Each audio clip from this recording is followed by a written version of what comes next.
Hello guys, welcome back to my channel edutainment and मैं हूं स्मिता सिंह, आपकी educated for code 55 human resource management and labour welfare and we are preparing for NTA UGC NET JRF 2022 and we I have brought up today for PYQs June 2016 right. So आज बात करेंगे PYQs की जो previous year questions हैं 2016 में पूछे गए हैं एंड क्वेश्चंस के साथ हम देखेंगे थ्योरी पार्ट भी।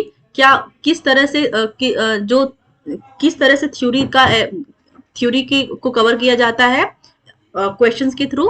क्योंकि क्वेश्चंस में हम देखेंगे, क्योंकि अगर हम सिर्फ क्वेश्चन की बात करते हैं, क्वेश्चंस को अगर हम करते जाते हैं, लेकिन जो उनकी चार ऑप्शंस हैं उन चार के ऑप्शंस के बेसिस पे क्या न्यू क्वेश्चंस फॉर्म हो सकते हैं, किस तरह से नए क्वेश्चंस अराइज होते हैं and behind that what is the theory. So will see theory part as well along with the PYQs, right. क्योंकि क्वेश्चंस के साथ साथ अगर हम थ्योरी को नहीं अंडरस्टैंड करेंगे, थ्योरी की कॉन्सेप्ट को नहीं समझेंगे, तब तक हम क्वेश्चंस को रिटेन नहीं कर पाएंगे। क्योंकि हमारा मेन मोटो होना चाहिए कि हम कॉन्सेप्चुअल स्टडी करें। अगर कॉन्सेप्चुअल स्टडी करते हैं तभी हम एग्जाम के टाइम तक अपने माइंड में इन क्वेश्चंस को रिटेन रख सकते हैं। क्या होता है कि अगर हम सिर्फ क्राइमिंग करते हैं, सिर्फ रट्टा मार के अगर पढ़ते हैं, तो एग्जाम में इजी से भी इजी क्वेश्चंस को हम रॉन्ग करके आ जाते हैं, क्योंकि हमारे थॉट क्लियर नहीं होते, हमारे कॉन्सेप्ट क्लियर नहीं होते। क्योंकि आपने देखा होगा कि चार जो ऑप्शंस दिए जाते हैं वो बिल्कुल सिमिलर होते हैं। सो आपको जो राइट आंसर चूज करना होता है वो मोस्ट नियरेस्ट होना चाहिए, मोस्ट नियरेस्ट होता है, राइट। सो इस तरह से हम बात करते हुए आगे बढ़ेंगे एंड विल सी। ऑलराइट, सो हमारा हमने जो प्रीवियस सेशंस में क्वेश्चंस किए थे वो सारे क्वेश्चंस मैं आपको दिखा देती हूँ, राइट। एंड आगे आज क्या क्वेश्चंस कहाँ से हमने स्टार्ट करना है वो देखेंगे। सो आज इस क्वेश्चन से हमारा जो हमारा इस सेशन का पहला क्वेश्चन होगा, that is a situation which refers to the consequences that different conflict handling strategies may have antecedent conditions. It may either resolve the conflict or make or future conflict. So again, I'll read the question again. A situation which refers to the consequences that different conflict handling strategies may have antecedent conditions. It may either resolve the conflict or make or future conflict. This may be termed as, so आपके सामने options है। Option number one, behavioural view of conflict. Option number two, conflict containment strategy. Option number third, conflict aftermath. And option number four, conflict manifestation, right? So I'll give you 15 seconds for this for the every question. Please go ahead and read the question carefully and try to solve the question, and then I am here to solve the question and give you the whole explanation, right?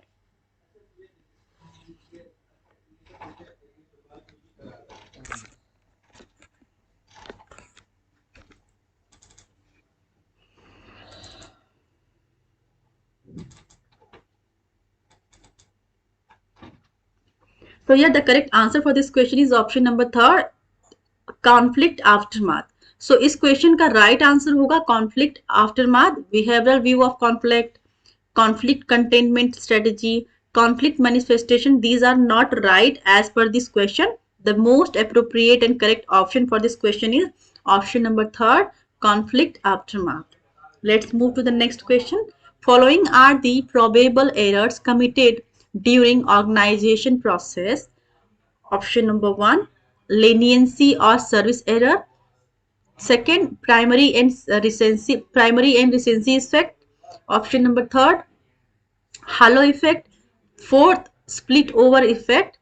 Fifth, status effect. And sixth, perceptual set. Which of the following statements is are true and false? So ये सारे आपको 1 to 6 statements दिए गए हैं। इनमें से आपको बताना क्या ट्रू है और क्या फॉल्स है। आपके सामने ऑप्शंस है A B C and D, and आपके सामने कोड्स दिए गए हैं। इनमें से क्या ट्रू है क्या फॉल्स है। You just need to read the question carefully and try to solve the question.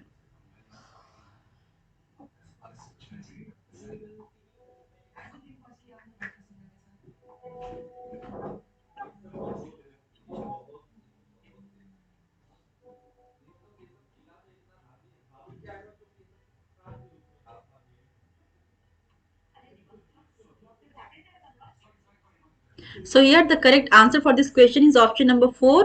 आपके सामने ऑप्शन नंबर 4 है। क्या सही क्या गलत होगा हम देखेंगे। ऑप्शन नंबर 4 में क्या दिया है कि C and D are true and A and B are false. A and B false कैसे हैं and C and D true कैसे हैं ये देखेंगे हम। सी एंड डी में क्या दिया गया है, all are rating errors and D क्या कह रहे हैं, none are recruitment errors, right. So ठीक है। सो यहाँ पे क्वेश्चन की पूछा क्या था एग्जैक्टली, क्वेश्चन ने पूछा था कि which of the following probable errors committed during organisation process. Organisation process में क्या एरर्स होती हैं। सो आपके सामने ऑप्शंस थे, लेनियंसी और severity error, primary and recency effect, halo effect, spill over effect, status effect and perceptual set. So इसमें आपको ट्रू एंड फॉल्स बताना था। एंड ऑप्शन नंबर ए को देखेंगे हम, 1 2 3 are recruitment errors. Option number B कह रहा है 1 2 3 are recruitment errors and 4 and 5 and 6 are rating errors. And C क्या बोल रहा है, all are rating errors. And option number D बोल रहे हैं none are recruitment errors. So option number C and D are true, A and B false. तो जो अब बात कर रहे हैं ए एंड बी में, ये दोनों ही ऑप्शन रॉन्ग है, ये फॉल्स है। सी एंड डी क्या कह रहे हैं, सी में बोला गया ऑल आर रेटिंग एरर्स। तो ये जितने भी आपको 1 2 3 4 5 6 आपने देखी, ये सारे रेटिंग एरर्स हैं, राइट। ऑर्गेनाइजेशन प्रोसेस की अगर बात करते हैं हम, तो ये किस टाइप का एरर है, that these are rating errors, ये रिक्रूटमेंट एरर्स नहीं है, right. So that are true, क्योंकि ये बात कर रहा है, ऑप्शन नंबर सी कह ही रहा है कि all are the rating errors, ये रेटिंग एरर्स है, ये रिक्रूटमेंट एरर्स नहीं है, बल्कि ये रेटिंग एरर्स है। तो option number C and D both are true, A and B are false. Let's move to the next question. Which of the following methods of training is also known as sociodrama or psychodrama? So sociodrama and psychodrama find out करना है कि में क्या methods हैं, right? Training method is also known as sociodrama or psychodrama. So आपके सामने option है, option number 1 strategic planner, option number 2 mirroring, option number 3 apprenticeship, option number 4 role playing, right. So आपको बताना है इसमें से कौन सा सोशियो और साइकोड्रामा के नाम से भी जाना जाता है। आपको आंसर फाइंड करना है।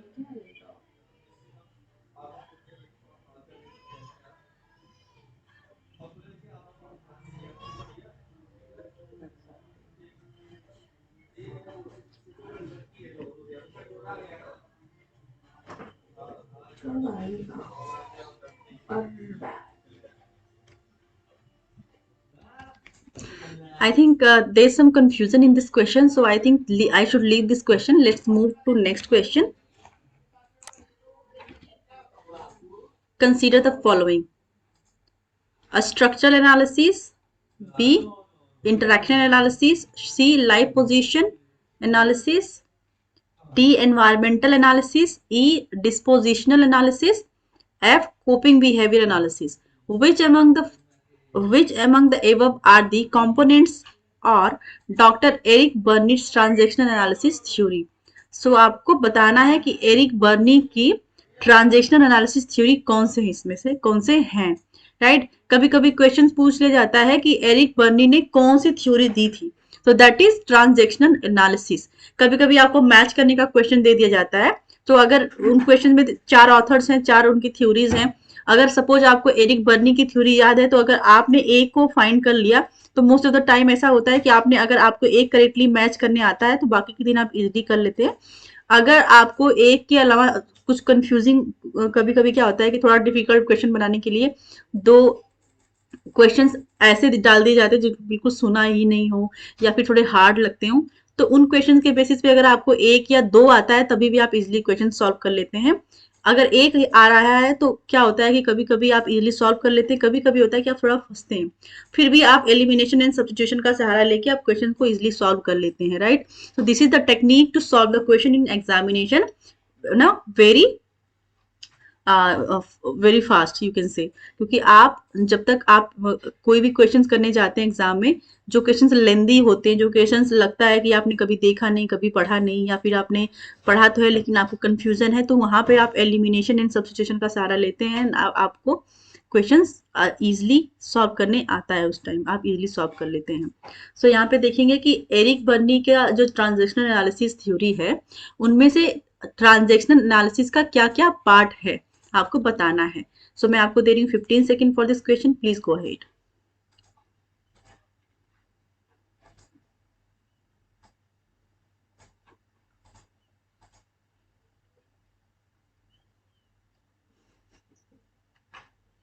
So here the correct answer for this question is option number third. Option number third would be the right answer for this question. A, B and C would be the right answer. देखेंगे A में क्या दिया गया है, structural analysis, interactional analysis and live positions are given by Eric Burney in transactional analysis. So here the right answer for this question is option number third. A, B, C would be the right answer. Right, A, B, C would be the right option and third would be the right answer for this question. FIRO देखेंगे, what is the FIRO B, words developed by FIRO, B was developed by William Skurt in late, actually there is something going on, sorry for interruption, 1950s and is based on the theory of interpersonal relations. So हम देखेंगे interpersonal relations की बात हो रही है by the William Schutz in late 1950s. So आपके सामने options है, fundamental interpersonal response in organisations, behaviour, feelings in interpersonal relations, openness behaviour, and I think इस ऑप्शन थोड़ा सा अप्रोप्रिएट नहीं लग रहा है मुझे.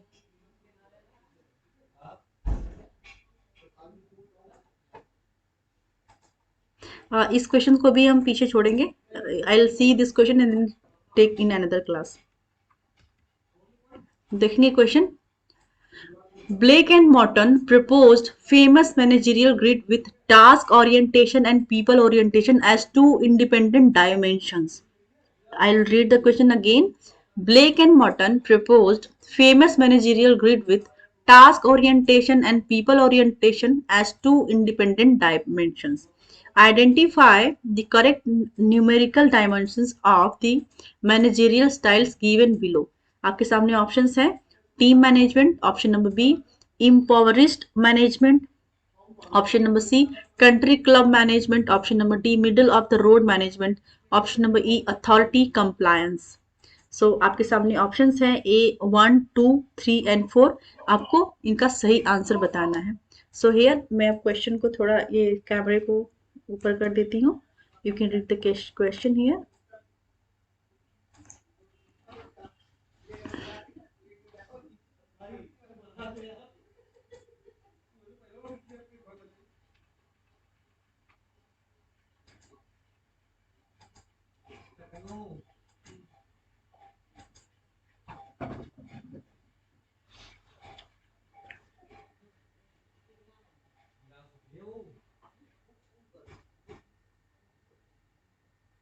सो here the correct answer would be option number 1. आप देखेंगे कि कैसे इनका फॉर्मेशन हुआ है. राइट, क्वेश्चन क्या पूछ रहा है, आपको पूछ रहे हैं कि जो ब्लेक एंड मॉर्टन का, मैं आपको बता दूं कि ब्लेक एंड मॉर्टन पे भी जो क्वेश्चंस आते हैं कभी कभी पूछ लिया जाता है कि managerial grid is given by who, तो that is given by Blake and Mouton. इस तरह से भी क्वेश्चन बन जाता है. राइट, डायरेक्ट क्वेश्चन पूछ लेते हैं, वन लाइनर क्वेश्चन. एंड यहाँ पे बात कर रहे हैं कि जो उनकी मैनेजरियल ग्रिड था ब्लैक एंड मॉर्टन का, वहां पर आप टीम मैनेजमेंट को किस तरह से डिफाइन करेंगे, इम्पावरिस्ड मैनेजमेंट को किस तरह से डिफाइन करेंगे, कंट्री क्लब मैनेजमेंट को किस तरह से डिफाइन करेंगे, middle of the road management को किस तरह से डिफाइन करेंगे, एंड अथॉरिटी कंप्लायंस को भी कैसे डिफाइन करेंगे. तो यहाँ पे आपको option number 1 is correct answer. देखेंगे टीम मैनेजमेंट का क्या कोड है, वो 9:9 का रेशियो होता है उनमें. ठीक है, प्रोडक्ट एंड पीपल की बात करता है मैनेजरियल ग्रिड में. आप देखेंगे जो चार्ट बनता है, चार्ट में नीचे आपका प्रोडक्ट रहेगा X axis and Y axis के तौर पे. जो आपका एक्स एक्सिस होगा वो आपका होगा प्रोडक्ट, एंड जो वाई एक्सिस होगा आपका होगा वो पीपल. तो जो टीम मैनेजमेंट होता है वहां पे प्रोडक्ट एंड पीपल दोनों का एक बराबर रोल होता है, एक हाई रोल होता है, तभी आपकी दोनों चीजें बैलेंस हो पाती है. जहां पे बात आती है टीम मैनेजमेंट की, वहां पे प्रोडक्ट एंड पीपल का जो रेशियो होगा वो 9:9 का होगा. जहां पे बात करेंगे इम्पावरिस्ड मैनेजमेंट की बात क्या होगी, तो इम्पावरिस्ड मैनेजमेंट में जो मैनेजरियल ग्रिड है पीपल एंड प्रोडक्ट है वो 1:1 का होगा। एंड कंट्री क्लब मैनेजमेंट में उनका रेशियो पीपल एंड प्रोडक्ट का रेशियो होगा 1:9। Middle of the road management का होगा ratio 5:5। And E authority compliance का होगा 9:1। सो क्वेश्चंस कभी इस तरह से भी पूछ ले जाते हैं कि डायरेक्ट पूछ लेंगे 9:9 क्या होता है, तो आप बताएंगे वो टीम मैनेजमेंट होता है। तो इस तरह से भी कभी मैच करने को दे देगा, आपके सामने कोड्स दे दिए जाएंगे, मीन्स उनके रेशियो दे दिए जाएंगे और फिर आपकी थ्योरी से मैच करना होगा। तो आपको अगर ये सीक्वेंस याद रहेगा, आप एक कॉन्सेप्चुअली वो जो चार्ट है, चार्ट से पढ़ेंगे। X axes Y axes, X axes में आपका प्रोडक्ट होगा, वाई एक्सेस में आपका पीपल होगा, दोनों का क्या तालमेल है। अगर इस तरह से आप पढ़ेंगे तो आप इजिली इसको रिलेट कर पाएंगे और याद रख पाएंगे, right. So here the correct answer for this question is option number 1। Let's move to next question. Question number 19 assertion and reason के बेस पे क्वेश्चन है। यहाँ पे जब भी आप असर्शन एंड रीजनिंग के क्वेश्चन सॉल्व करेंगे, आप असर्शन को बिकॉज रीजन को बिकॉज लगा के पढ़ेंगे। असर्शन पढ़ेंगे, उसके बाद बिकॉज लगाएंगे, फिर रीजन को पढ़ेंगे, तब आप असर्शन एंड रीजन को रिलेट कर पाएंगे। आप देखेंगे कि क्या रीजन असर्शन को एक्सप्लेन कर रहा है, इस तरह से आप कॉन्सेप्चुअली पढ़ पाएंगे and you will be able to solve the question easily, चाहे वो क्वेश्चन कितना भी लेंदी हो, राइट। सो हम देखेंगे assertion A. From its inception, the study of organization changing has noted the fact that many participants respond with dogged resistance to altering the status quo.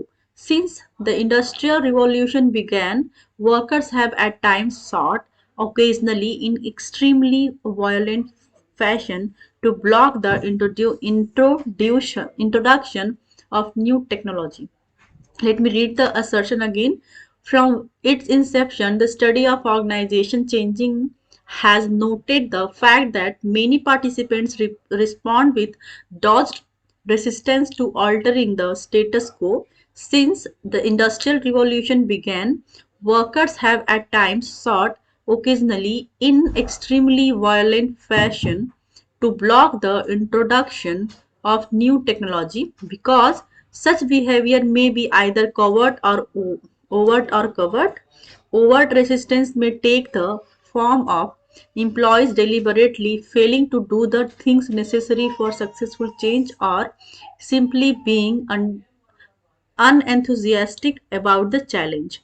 Covert resistance can be more detrimental to change than open resistance because it is harder to identify and eliminate. So मैं आपको again 15 second का time दे रही हूँ, आप एक बार question को फिर से पढ़िए and try to solve the question. 2 minute.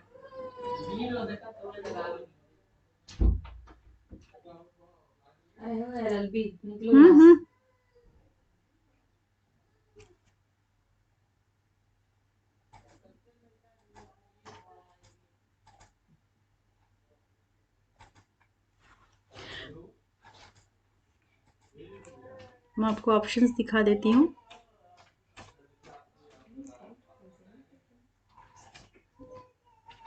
So here the correct answer for this question is option number 2। यहाँ पे देखेंगे असर्शन जो आपका है वो ट्रू है एंड आर एक्सप्लेन कर रहा है, रीजन एक्सप्लेन कर रहा है असर्शन को, राइट। सो इस तरह से हमने जितने भी सारे क्वेश्चन सॉल्व किए विद एक्सप्लेनेशन। आप अगेन वीडियोस को पॉज करके फिर रिवाइंड करके देख सकते हैं अगर आपको अच्छा लगता है वीडियो। अगर आपको कहीं पे भी लगता है कि आपको समझने में कोई प्रॉब्लम आई हुई या फिर मैं समझा नहीं पाई हूँ, तो आप मुझे कमेंट कर सकते हैं कमेंट बॉक्स में and I will work on that. And thank you so much for watching me. Thank you very much.